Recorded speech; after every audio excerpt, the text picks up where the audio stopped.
এই দেশে ইলেকশন হবে কিনা আমি জানি না, তবে ইউনূস সাহেবের অধীনে ইলেকশন হবে না। যদি হয়ও বিএনপিকে বলতে হবে, অন্য দলকে বলতে হবে আচ্ছা আপনার কথা মানলাম, কি মানলাম, জামাত, এনসিপি আর যত এইসব ওই হিজবুত তাহরিরা সবাই মিলিয়ে হবে সরকার, আর আমরা বিএনপি বিরোধী দল।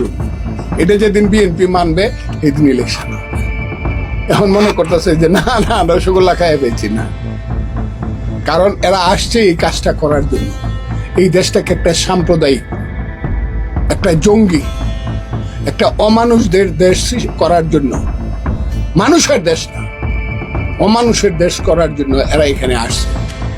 এরা 5ই আগস্ট যে কারণে ঘটাইছে আমি সেটা বলতে চাই না, কিন্তু আমি যে কারণে 5ই আগস্টের পক্ষে ছিলাম সেটা হলো আমি চাইছিলাম গণতন্ত্র। আমি স্লোগান দিয়েছিলাম এক দফায় এক দাবি, শেখ হাসিনা কবে যাবে। আমার দাবি হলো সেইটা।